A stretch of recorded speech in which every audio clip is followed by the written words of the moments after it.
তিস্তা থেকে ব্রহ্মপুত্র নদীর পানি নিয়ে রাজনীতির জল যে কতটা ঘোলা হতে পারে তা আরও একবার প্রমাণ করল চীন।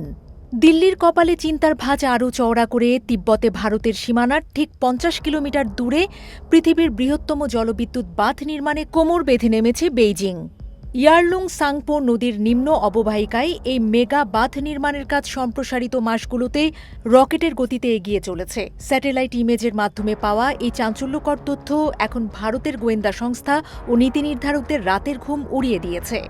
তিব্বতের এই ইয়ারলুং সাংপো নদীটি ভারতের অরুণাচল প্রদেশে প্রবেশ করে নাম নিয়েছে সিয়াং, আর তারপর আসামের বুক চিরে প্রবাহিত হয়ে তৈরি করেছে প্রমত্ত ব্রহ্মপুত্র। উত্তর পূর্ব ভারতের কোটি কোটি মানুষের জীবন জীবিকা আর সংস্কৃতির মূল ধমনী এই নদীটি।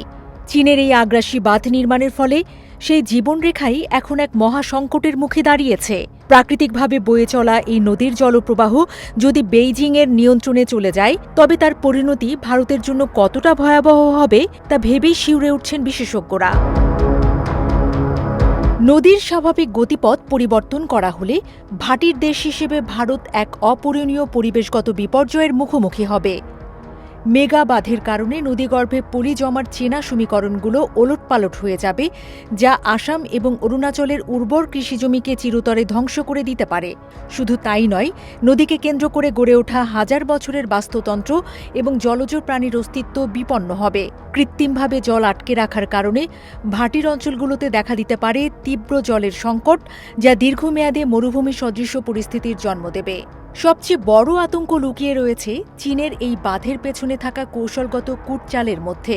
মেগা বাঁধের মাধ্যমে নদীর জলের চাবিকাঠি চলে যাবে বেইজিংয়ের হাতে, যা যুদ্ধের চেয়েও বড় এক মনস্তাত্ত্বিক অস্ত্র। যে কোনো দ্বিপাক্ষিক বিরোধের সময়ে চীন যদি ভারত সফরের ঠিক আগ মুহূর্তে বা উত্তেজনার আবহে হুট করে জল আটকে দেয়, তবে খরায় পূর্বে ভারতের বিস্তীর্ণ এলাকা।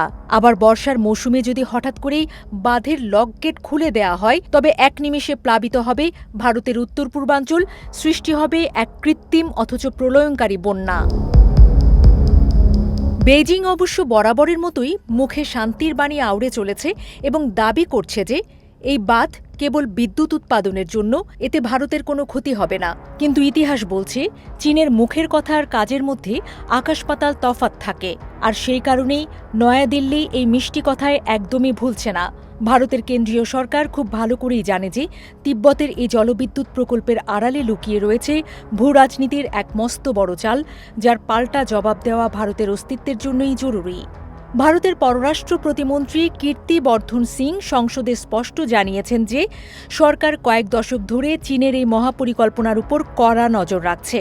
১৯৮৬ সালে যখন প্রথম এই প্রকল্পের কথা জনসম্মুখে আসে, তখন থেকেই পর্দার আড়ালে প্রস্তুতি নিচ্ছিল বেইজিং। ভারতের পক্ষ থেকে কূটনৈতিক স্তরে বারবার চীনের কাছে তীব্র উদ্বেগ প্রকাশ করা হয়েছে এবং ২০০৬ সালে গঠিত বিশেষজ্ঞ পর্যায়ের কমিটির মাধ্যমেও বিষয়টি নিয়ে দর কষাকষি চলছে। এমনকি গত বছর সাংহাই সহযোগিতা সংস্থার বৈঠকেও পররাষ্ট্রমন্ত্রী এস জয়শঙ্কর চীনের উচ্চপদস্থ কর্মকর্তাদের সামনে এই বিষয়টি নিয়ে ভারতের কড়া অবস্থান পুনর্ব্যক্ত করেছেন। কূটনৈতিক আলোচনার টেবিলে ভরসা রাখলেও ভারত কিন্তু হাত গুটিয়ে বসে নেই। একদিকে যেমন বেইজিংকে আন্তর্জাতিক নিয়মনীতি মেনে চলার উপর চাপ দেয়া হচ্ছে, অন্যদিকে তেমনি নিজেদের সীমান্ত এলাকাগুলোতেও প্রতিরোধমূলক ব্যবস্থা জোরদার করা হচ্ছে। যদি চীন সত্যিই জলকে হাতিয়ার হিসেবে ব্যবহার করতে চায়, তবে তা কিভাবে সামাল দেয়া হবে তার আগাম ব্লুপ্রিন্ট তৈরি করছে মোদী সরকার। ব্রহ্মপুত্রের ভাটি অঞ্চলে বসবাসকারী লাখ লাখ ভারতীয় নাগরিকের জীবন ও জীবিকা রক্ষায় যে কোনো প্রতিরোধমূলক এবং সংশোধনমূলক ব্যবস্থা নিতে প্রস্তুত দিল্লি।